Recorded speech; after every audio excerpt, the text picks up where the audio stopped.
ഇല്ലിക്ക, ഒന്ന് രണ്ട് പരിപാടിക്ക് നോക്കുന്നുണ്ട്. അതൊക്കെ അത്രല്ലേ ഉള്ളു ഇക്ക. ചെറിയ ഇൻവെസ്റ്റ്മെന്റ്, വലിയ ഇൻവെസ്റ്റ്മെന്റ് ഒക്കെ നമ്മള് ചെയ്യൂ. ആ ഇക്ക എന്താണല്ലോ ഒരു കാര്യം ചെയ്യ്, കൊച്ചിക്ക് വരുമ്പോ പറ, നമുക്കൊന്നിരിക്കാം. ഓക്കെ ഇക്ക. ഇക്ക ഇക്ക പറയുവാണേ വലിയ ഇൻവെസ്റ്റ്മെന്റ് ഉള്ള പരിപാടി ഒന്നും പിടിക്കാൻ നിൽക്കണ്ടാന്ന്. പറഞ്ഞേ. പിന്നെ അമ്മായിക്കൊരു പരാതി ഉണ്ടെന്ന്. അമ്മായിക്ക് പരാതി ഉണ്ടെന്നാ? എന്ത് പരാതി? അമ്മായിയുടെ മുറി നമ്മള് ഹോം സ്റ്റേ ആക്കിയല്ലോ, അതിന്റെ ചെറിയൊരു പടക്കം. അമ്മായിക്ക് പരാതി ഉണ്ടോ? പരാതി ഉണ്ടോന്ന് ചോദിച്ചാ പരാതി ഉണ്ട്, പക്ഷേ പറഞ്ഞിട്ട് കാര്യമില്ല. അപ്പൊ നല്ല പരാതി ഉണ്ട് അല്ലേ? പരാതി നമുക്ക് പരിഹരിക്കാം കേട്ടോ. സത്യം പറഞ്ഞ സിദ്ധുവേ, ഇന്നലെ ആ ഗസ്റ്റ് പോകുന്നവരെ മനുഷ്യന് ടെൻഷനായിരുന്നു. ടെൻഷനാ? എന്തിന്? അല്ല, ഇവിടെ എന്ത് പരിപാടി തുടങ്ങിയാലും അത് പൊളിയാറാണല്ലോ പതിവ്. ആദ്യമായിട്ടാണ് ഒരെണ്ണം വിജയിച്ചത്. പടാലും കേശുവാ പറയടാ. ആണോ? അയ്യോ, ഞാൻ ശ്രദ്ധിച്ചില്ലായിരുന്നു. ആ, ഞാൻ പെട്ടെന്ന് തന്നെ നോക്കാം, സെറ്റ് ചെയ്യാത്. നീ എപ്പോഴാ പടവലത്തുനിന്ന് വരുന്നേ? നാളെയാ? അല്ല, നീയല്ലേ പറഞ്ഞ നീ ഇന്ന് വൈകുന്നേരം എത്തൂന്ന്. എടാ, നീ അത് ഉമേഷ് ചേട്ടനെ ഏൽപ്പിച്ചിട്ട് നീ ഇങ്ങ് വാ. പിന്നെ അത് ചെയ്തിട്ട് വാ. ശരി. ആ, ഇതിനാ ഇപ്പൊ തന്നെ നോക്കാം. ഇല്ല, മറക്കില്ല, ഇപ്പൊ തന്നെ നോക്കാം. ശരി. എന്താ സംഭവം? ഇന്നലെ ഒരു ടീം എൻക്വയറിക്ക് വിളിച്ചില്ലായിരുന്നോ? അവരിതേ ബുക്ക് ചെയ്തിട്ടുണ്ട്.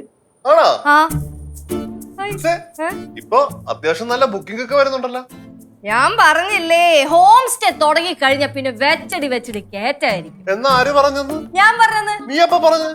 ഞാനല്ലേ ഐഡിയ പറഞ്ഞത്. ഐഡിയ പറഞ്ഞത് കേശു എന്നുള്ളവരും നമുക്കൊക്കെ അറിയാം. അത് വിട്. അത് കേശു പറയുന്നതിന് മുന്നേ മനസ്സിലാലോചിച്ച കാര്യമാണ്. ഓ, അങ്ങനെ. എന്തൊക്കെയായാലും എല്ലാം ഒന്ന് നന്നായിട്ട് നടന്നാ മതിയായിരുന്നു. നന്നായിട്ട് നടക്കും അമ്മൂമ്മേ. നമ്മൾ അത്രയും നല്ല ഓഫറിലാണ് കൊടുക്കുന്നത്, പിന്നെ അടുക്കളയും ഉപയോഗിക്കാൻ കൊടുക്കുന്നത്. ആ ഒരു കാര്യത്തിൽ മാത്രമാണ് എനിക്കൊരു എതിർപ്പുള്ളത്. ഭക്ഷണം കൊടുക്കുന്നതൊക്കെ നല്ല കാര്യം തന്നെ, പക്ഷെ നമ്മുടെ അടുക്കള അവർക്ക് ഉപയോഗിക്കാൻ കൊടുക്കുക എന്നൊക്കെ പറഞ്ഞാ. എന്റെ അമ്മൂമ്മയ്ക്ക് തോന്നുന്നുണ്ടോ ഇവിടെ താമസിക്കാൻ വരുന്ന ആൾക്കാർ അടുക്കളയൊക്കെ ഉപയോഗിക്കൂന്ന്? ഫോർ എക്സാമ്പിൾ, നമ്മളിപ്പോ എല്ലാരും കൂടെ ഗുരുവായൂർ അമ്പലത്തില് തൊഴാൻ പോവാന്ന് വിചാരിച്ചോ. നമ്മൾ ഇതേപോലെ ഒരു ഹോം സ്റ്റേ എടുത്ത് അവര് പറഞ്ഞു അടുക്കള ഉപയോഗിച്ചോളാൻ. നമ്മൾ അപ്പൊ തന്നെ 2 കിലോ അരിയും മേടിച്ച് സാധനങ്ങളൊക്കെ മേടിച്ച് അടുക്കളയിൽ കുക്ക് ചെയ്യാൻ കയറുമോ, അത് അമ്പലത്തിൽ തൊഴാൻ പോവോ?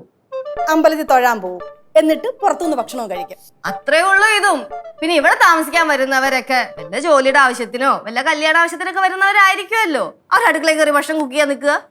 എന്നാ പിന്നെ കുഴപ്പമില്ല. അമ്മൂമ്മ, ഭക്ഷണമേ നമുക്ക് അങ്ങോട്ട് ഉണ്ടാക്കി കൊടുക്കാം. അതാവുമ്പം അതിൽ നിന്നൊരു വരുമാനം വരുമല്ലോ. അത് കറക്റ്റാണ്. ഇപ്പൊ നാട് ഫുണ്ണൊക്കെ എന്താണ് മാർക്കറ്റ്. പുറത്തൊക്കെ പഴങ്കഞ്ഞിയുടെ റേറ്റ് കേൾക്കണം, നമുക്ക് നല്ല റേറ്റ് ഇട്ട് പിടിക്കാൻ സിദ്ധു. അമ്മായി അങ്ങനെ കഴുത്തറപ്പൻ ബില്ലൊന്നും കൊടുക്കാൻ നിൽക്കണ്ട. നോർമൽ ആയിട്ടുള്ള റേറ്റ് ഇട്ട് നമുക്ക് കൊടുക്കാം. എന്നാലും നാട്ടു നടപ്പനുസരിച്ചുള്ള റേറ്റ് ഒക്കെ നമുക്ക് വാങ്ങണം. ഇതാണ് അമ്മയുടെ കുഴപ്പം. എന്റെ അമ്മായി ആദ്യം ഈ പരിപാടി ഒന്ന് ക്ലച്ച് പിടിക്കട്ടെ, എന്നിട്ട് പോരെ ഈ ഭരണപരിഷ്കാരം. നമ്മളൊന്നും മിണ്ടണില്ലേ, നമ്മൾ മിണ്ടിയാ കുഴപ്പം. ഹലോ, അതെ, പാറമട ഹോം സ്റ്റേ ആണ്. ഓ, മാഡം ആയിരുന്നല്ലേ ബുക്ക് ചെയ്തത്? പറഞ്ഞോളൂ മാഡം. ആണല്ലേ? ഇല്ല, നമുക്ക് ഇവിടെ ആക്ച്വലി റൂമൊക്കെ റെഡിയാണ്. അതെ. മാഡം എത്ര മണിക്കായിരിക്കും എത്തുക? ആണല്ലേ? അപ്പൊ ബ്രേക്ക്ഫാസ്റ്റ് എങ്ങനെയായിരിക്കും മാഡം, നമ്മൾ കരുതണോ? ആണല്ലേ? ഓക്കെ, ആയിക്കോട്ടെ. ഇനിയിപ്പോ വഴിയിൽ എന്തെങ്കിലും കൺഫ്യൂഷൻ ഉണ്ടെങ്കിൽ എന്നെ ഒന്ന് വിളിച്ചാൽ മതി. ഞാൻ ഈ നമ്പറിൽ വിളിച്ചാൽ മതി. Okay, thank you. ഗസ്റ്റ് 11 മണിക്ക് എത്തൂന്ന്. ഇതെന്തോ നോക്കി